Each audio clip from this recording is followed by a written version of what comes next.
How will this fair differ from other world's fairs? It's bigger. There's more to see, more ground to cover, better exhibits, more of them.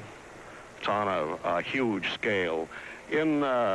Measured by acreage, numbers of exhibits, by any other norm or measure, it's on a much bigger scale. There is the symbol of the fair, the great Unisphere.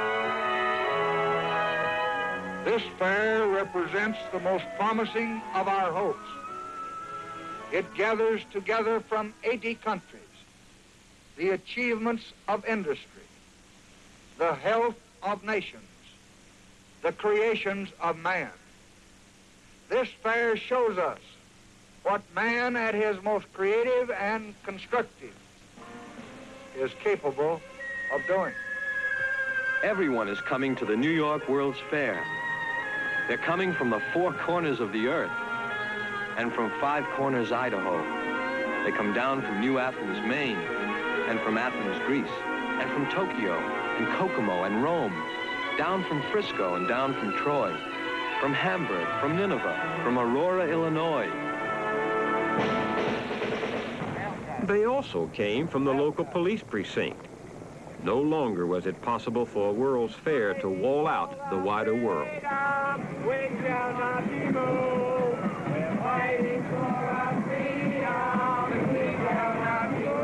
going to the Unisphere, where we've set up headquarters, and from there we will go to certain pavilions. What pavilions? What are you planning? James Farmer of the Congress of Racial Equality. There we will be picketing in protest against the continuation of segregation in Louisiana, and to show the glaring contrast between the glitter fantasy world being shown at the World's Fair and the real world of brutality and poverty and hatred and vengeance which Negroes face in Louisiana. Certainly there were gathering storms over civil rights and the war in Southeast Asia. Nonetheless, this fair attracted every imaginable commercial exhibit. Once again, GM built an elaborate Futurama. This one, however, steered clear of foretelling any exact date. Instead, undersea, outer space, and tundra villages were envisioned for some vague, far-off future time.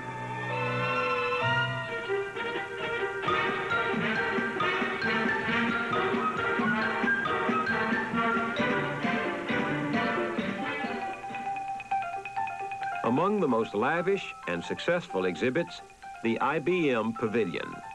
Computers were just beginning to dawn on the public consciousness and were regarded by some as remote and threatening. IBM set out to accustom the uninitiated to yet another new idea. Ladies and gentlemen, welcome to the IBM Information Machine. The railroad scene is familiar, even nostalgic, but it is large and very complex.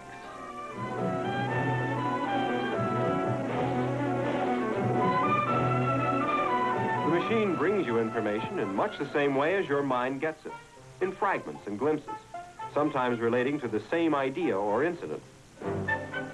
Apples become barrels. Barrels become boxcars. Boxcars become waybills. Waybills become train lists, and so on and so on. Each abstraction a little farther from the reality we know, a little easier to handle.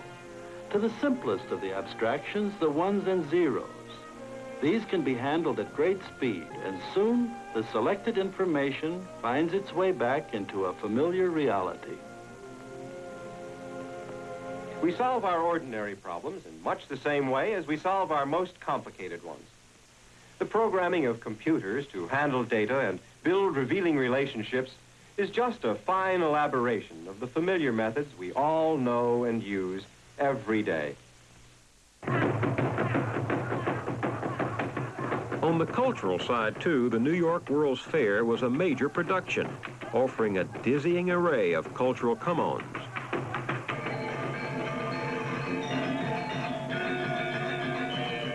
The notion that less is more held no appeal for Robert Moses.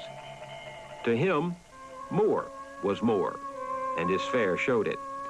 Still, there were a few diamonds among the rough, including Michelangelo's Pieta, brought all the way from Rome.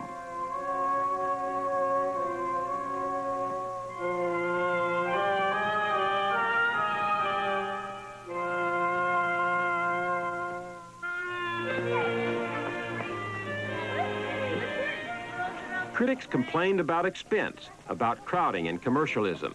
But certainly by 1964, extravagance may have seemed the only way a fair could compete with other entertainments for your money and attention. Some places make you happy just to be in them.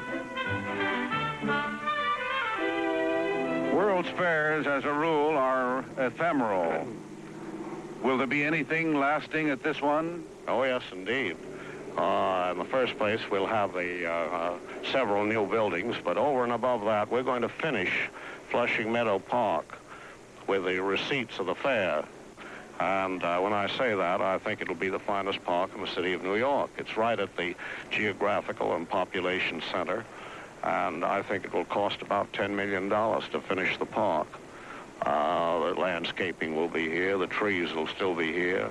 About half the utilities have been put in on a permanent basis, so they'll stay. And this will be a great park, the park. For all Moses' certainty, it was just not to be. This is the park today. The New York World's Fair finished its two-season run, $21 million in the red. The fair had been built on the same ground as the '39 fair, built too on the same ambition of leaving a noble legacy. What remains hardly gladdens the heart.